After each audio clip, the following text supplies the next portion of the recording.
Matinding revelasyon ang bumulaga sa publiko matapos ang pag-amin ni Senadora Amy ukol sa lagay ng kanyang kapatid na si Pangulong Kuting Jr. Sa isang panayam, hindi na napigilan ni Sen Amy ang kanyang damdamin at inamin na nasa kritikal na kondisyon umano ang Pangulo. Ayon sa kanya, nasa bingit na ng buhay si Kuting. Ang balitang ito ay agad na kumalat sa social media at mga balita na nagdulot ng pangamba sa buong bansa. Digdig pa ni Sen Amy, hindi raw biro ang dinanas ngayon ng kanyang kapatid at tila ba isang karma ang sinapit nito dahil sa mga maling desisyon at kabigo ang pakinggan ng tunay na boses ng bayan. Bagamat hindi binanggit ang eksaktong sanhi ng kalagayan ni Kuting, bigyan diin ni Senadora na dapat itong magsilbing paalala sa lahat ng mga nasa kapangyarihan at hindi habang buhay ay hawak nila ang kapalaran ng taong bayan. Habang patuloy ang pag-aalala ng sambayanan, wala pang inilalabas na opisyal na pahayag mula sa Malacanang ukol sa kalagayan ni Pangulong Kuting. Sa ngayon, hinihikayat ng ilang mambabatas at taga-suporta ng administrasyon ang publiko na manatiling kalmado at magdasal para sa kaligtasan ng Pangulo. Patuloy naming babantayan ang pag-usbong ng istorya nito para sa pinakabagong balita. At yan nga ang balita ang ating pagkakatutukan. Ngunit bago ang lahat, siguraduhin mag-subscribe at ihit ang notification bell para sa patuloy na pagtutok sa mga silap ng bagong balita dito lamang sa tunay na boses ng masa.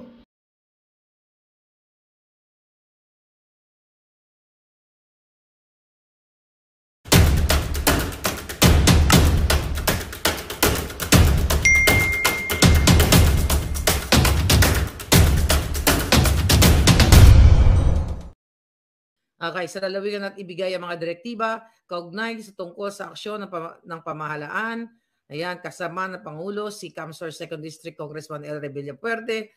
Ngayon mga kababayan, pakita ko lang sa inyo yung puntahan nyo lang to sa website, sa nila, Facebook. Gusto ko lang to pakita sa inyo na naka-off. Nakita nyo po yan, yung sound, naka-off. Nakita mo yan palangga? Ayan o, naka-off. Ay, paano ba to? Anyway, basta naka-off siya.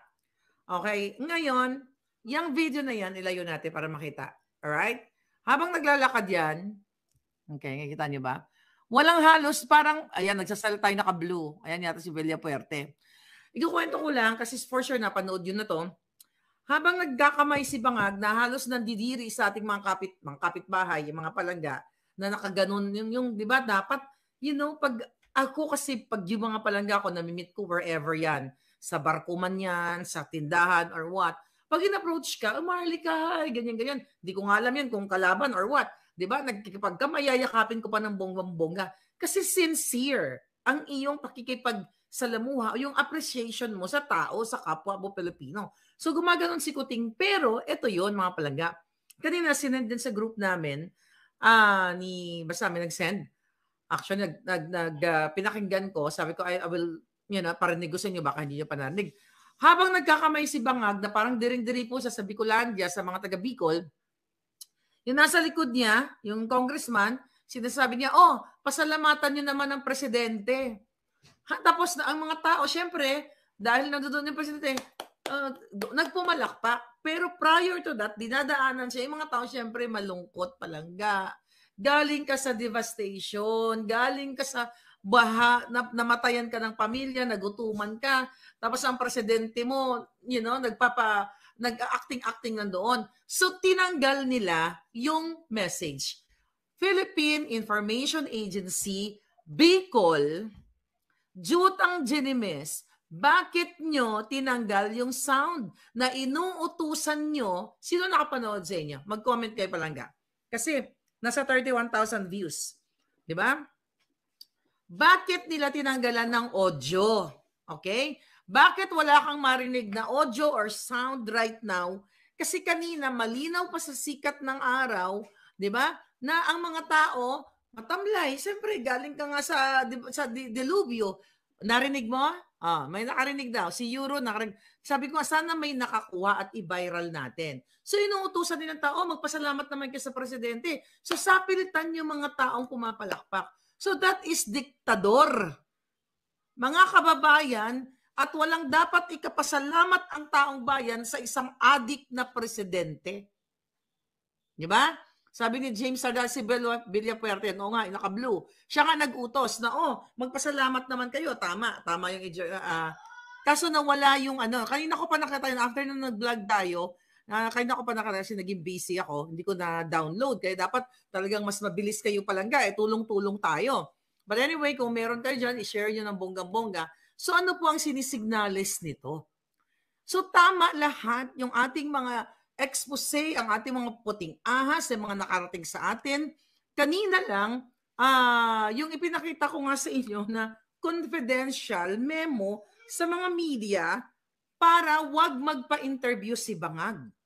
So nung inano natin yun, in-expose natin kanina, I think few hours ago, 5-6 hours ago, sabi ng aking puting ahas, dyan mismo sa hanay nila, sabi sa akin yung Marlica, ingat na ingat po ako na hindi malaman na ako yung puting ahas ninyo. Galit na galit po ang Malacanang. Galit na galit ang president, ang press corps, galit na galit si Butod kung paano na naman nakalabas etong dokumento na ito. Pakita natin yung dokumento kahit confidential po, tragis na mga yan. So ito, layo na lang. Ayan, tingnan mo pala. Basta hawak ko. Senior ko nga to eh. Senior ko to sa ating Facebook sa Boljakan. Pakita lang natin uli. Ayan po oh.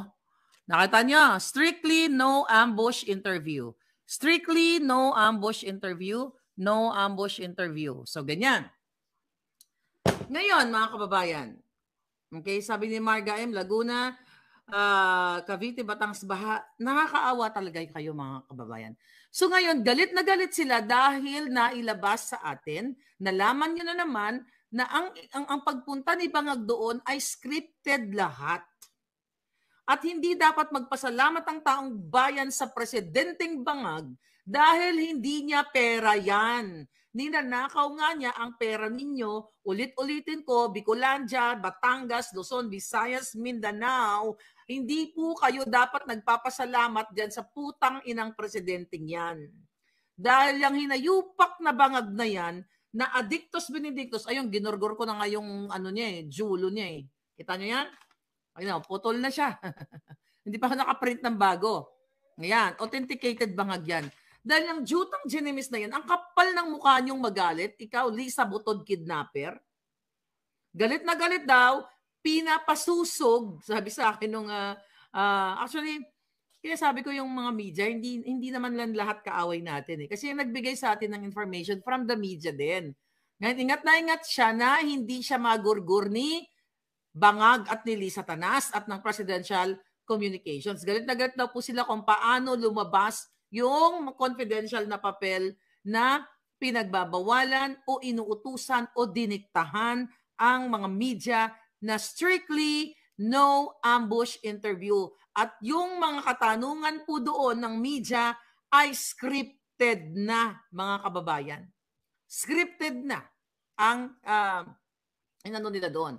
So ngayon, mga palangga, hindi ba dapat na ang isang leader o isang presidente ay bukas sa mga katanungan at accountable siya dyan sa mga naganap ngayon na paglubog at pagbaha? Yung mga katanungan ng taong bayan, dapat niyang sagutin ng walang script. Diba? Kung may tinatawag na transparency, dahil ang isang leader na matino, ang tinitignan niya ay ang kapakanan ng taong bayan, public welfare, di ba? So yung public yung pangpublikong kapakanan, mga kababayan, yun ang isinaalang-alang dapat ng presidente. Kaso Bangag ang ating presidente. Kaya nagkaroon sila ng memorandum bago sila pumunta sa Bicol na wala dapat magtanong kay Bangag at lahat ng tanong ay dapat ma-screen nila o scripted lahat o dumaan para mapag-aralan na muna ni Bangag kung ano ang isasagot niya. Ano po ang impact nito mga mamamayang Pilipinong, lalo na kayo mga biktima ng baha? Ibig sabihin, hindi mapagkakatiwalaan ang Bangag na gobyernong ito. Bakit kamo? Ayaw niya ng ambush interview, ayaw niya ng random questions. Kasi ang matinong leader o matinong tao, di ba? O leader na, we're talking about leaders. Well, hindi siya leader, di ba?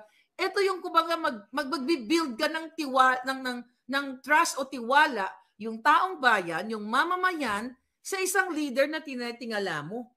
Hindi katulad ni Pangulong Duterte, di ba? Open lahat. Kahit kalaban, o sige, pati NPA, magtanong kayo and everything. Para magkaroon ng yung galing sa puso, totoong kwento. Pero dito kay Bangag, ang kapal na mukha ng mga buwakan ng Genovese na ito, sila pa yung magagalit. So yung nararamdaman ngayon natin lahat, nararamdaman ng taong bayan, ay talagang nakasarado ang inyong access, nakasarado ang walang koneksyon sa gobyerno. Kasi ayaw niya kayong pakinggan eh. Ayaw niya ng random pakinggan, katulad yung pinoson sa PIA, pinapapalakpak nilang tao, ayaw nilang makita ng taong bayan na ang mga tao malungkot. Kahit dumating pa ang adiktos na presidente, nagkamay-kamay sa dyan yung mga tao malungkot, pero pinilit na, palakpak naman kayo, pasalamatan niyo yung presidente. Di ba? So wala po siyang panahon para makinig sa inyong mga concerns, sa inyong mga hinaing. Wala siyang commitment sa inyo. Meron siyang commitment sa mga smuggler, kidnapper katulad nilang dalawang mag-asawa dahil silang dahilan ng pagkidnap ng dalawang minor de edad, smuggler, lahat. Wala po silang sa inyo commitment para maligtas kayo sa baha o hindi na sana kayo hindi na sana kayo bahain.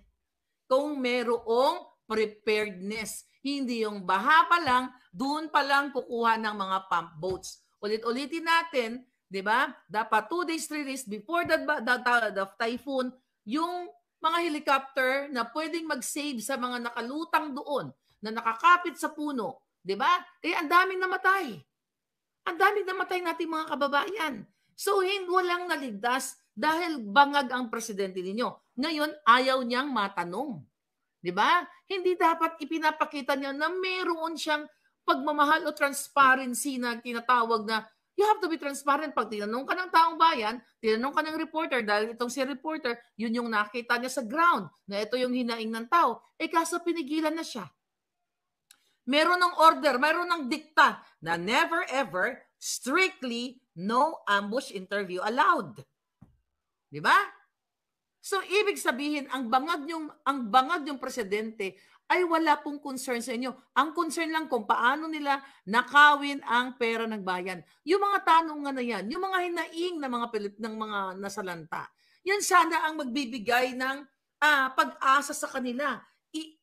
Iaalaw niya yung mga kababayan natin, like dapat open forum yan, hindi yung, upo sa dyan. Total, dyan naman yung buwaka ng inang adik na yan. O sige, mga kababayan, anong hinaing ninyo? Andito na yung presidenteng Bangag. Pwede ba? Di ba? Magsabi kayo kung ano yung nangyari sa inyo, anong kailangan nyo. Although, alam nyo naman, self-explanatory kung anong kailangan ng taong bayan, even before the bagyo. Pero dahil nga bangag ang mga buwaka ng ina, bangag na bangag, so wala silang pakialam sa inyo. Ayaw nilang intindihin yung problema ninyo.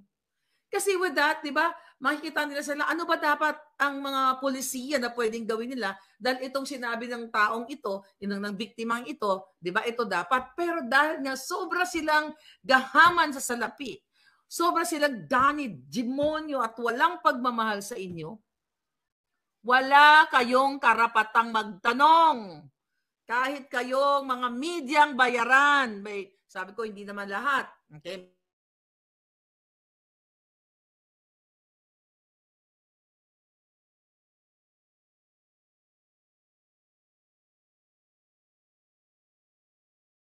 Inaalaw.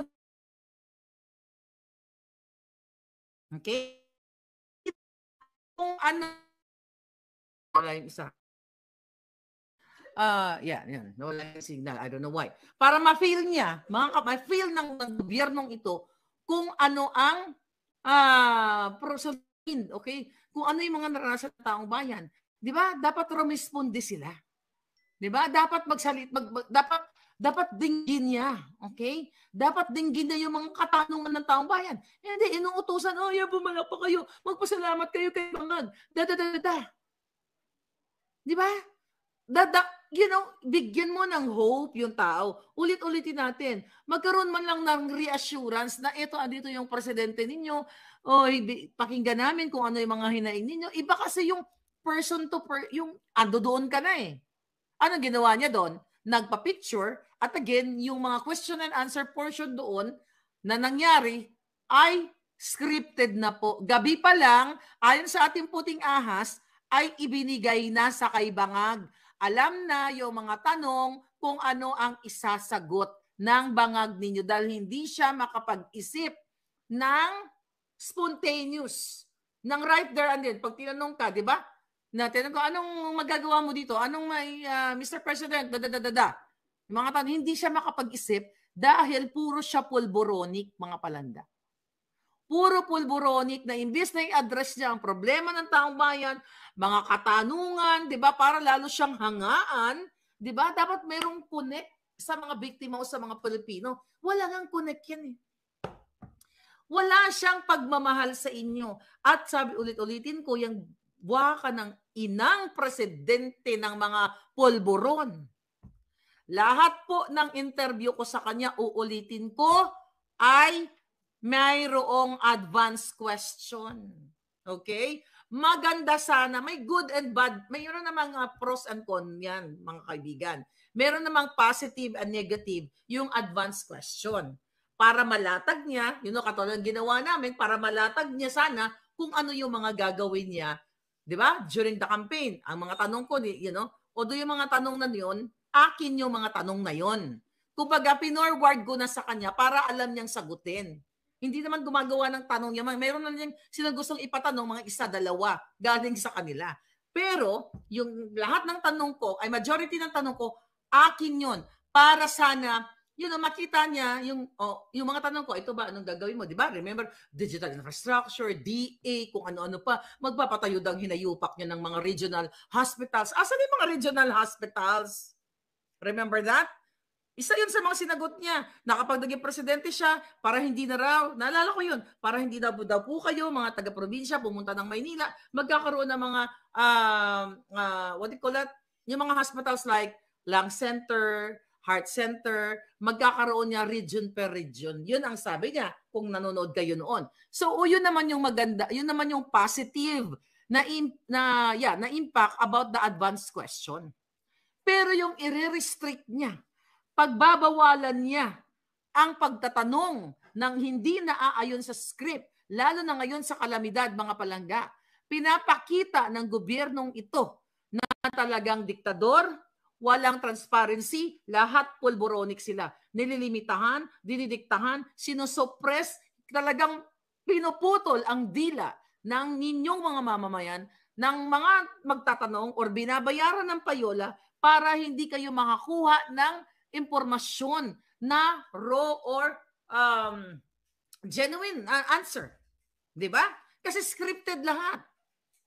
Nagawa na ng kanyang mga writer, ni Lee Satanas, ito sasabihin mo, o sino mga demonyong sa tabi niya. Nagawa na, hindi na po galing sa puso. Ang tunay na leader kasi, even sa real life natin, pang-araw-araw natin na buhay, may nakausap ka, may nakaharap ka, magtatanungan kayo about life.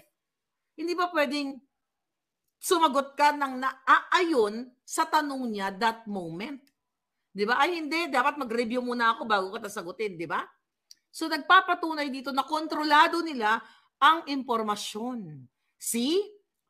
Hindi yung mga sinasabi ng digital infrastructure noon na dapat ma-encourage o ma-educate ang mga bata, ang mga estudyante para mag-participate sa tama o proper na diskurso, then malaman ng mga tunay na impormasyon, nag-budget pa sila dyan eh.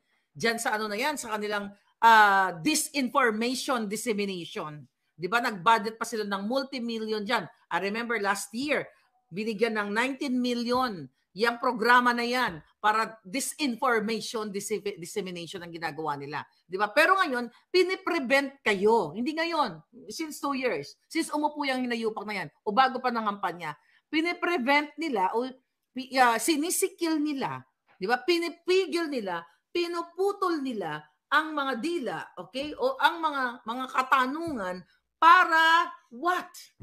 Para hindi siya magkamali dahil pag actual ambush interview, hindi niya alam ang gawin niya dahil wala nga po sa puso niya at kurto na ang iyang utok kay nasunog na sang pulboron.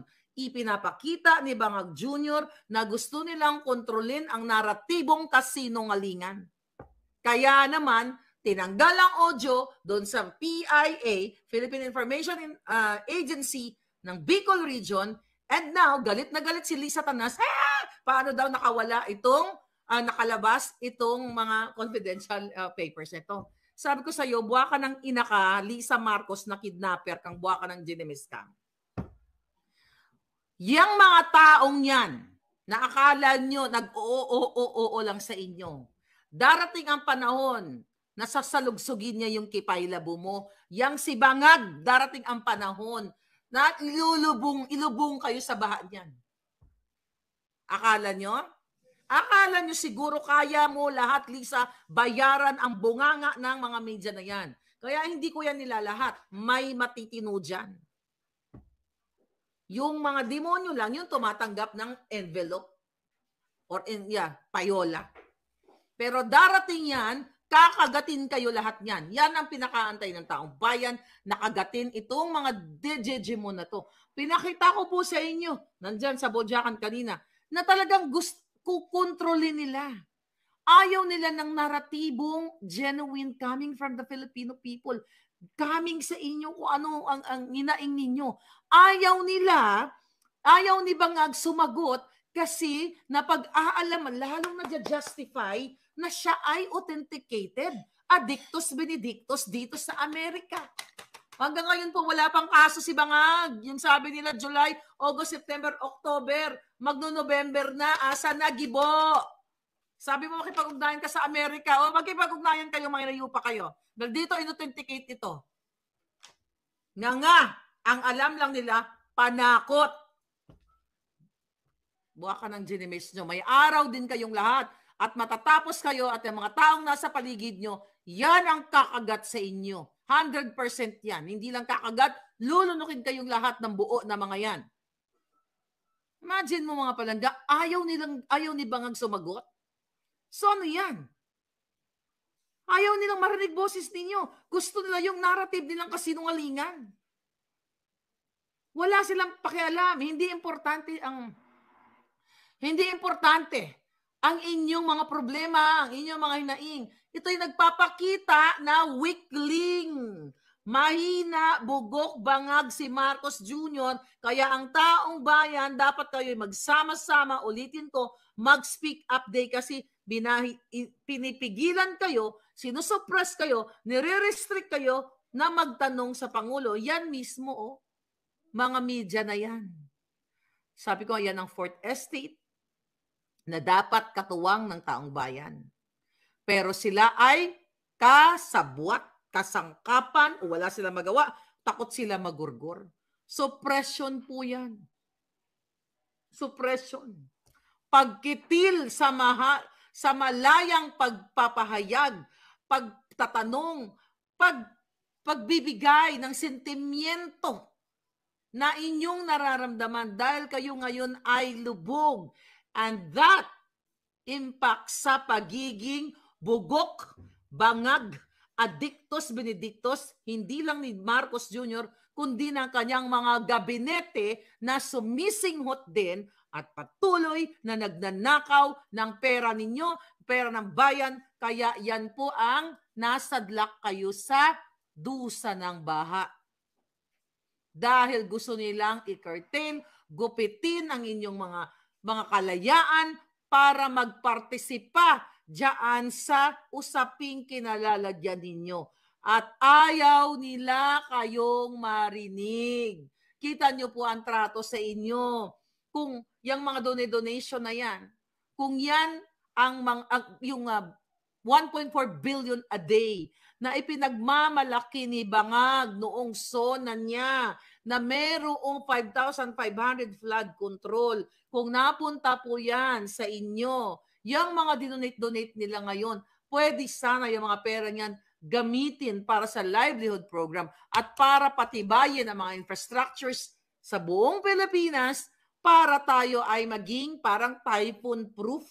Ibig sabihin, lumakas man yung bagyo na yan, di ba? Signal number 2, 3, 4, 5 man yan dahil preparado ang bansa natin, matibay tayo, di ba? Hindi tayo basta-basta agusin ng baha. Pero dahil lahat magnanakaw, ang mga buwaka ng ina, illegal mining, illegal quarrying, at ang pera, ang standard ng mga semento, mga kalsada, mga buildings, mga tulay, at kung ano-ano pa. Kaya po ganyan ang inyong nararanasan.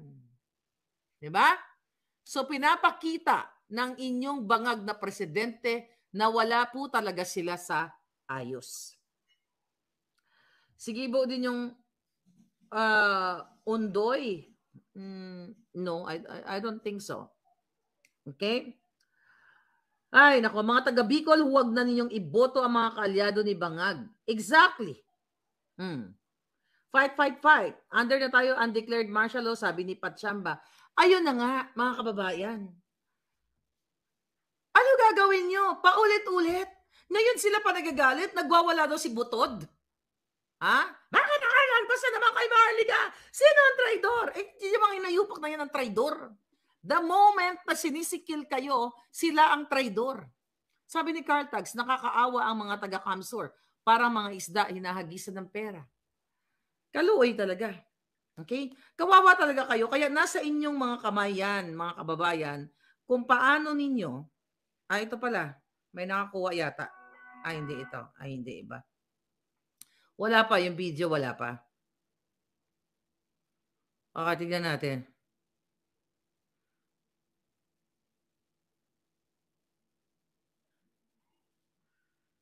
Okay. Okay, sabi dito, ayan. Miss Maharlika, nagbigay daw si Bangag ng 30M sa LGU Naga.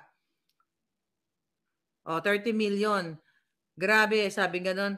Ma'am, itong 30 million, mas malaki pa ang ibinayad sa Duran-Duran. This is coming from mga biktima. Namigay ng 30 million.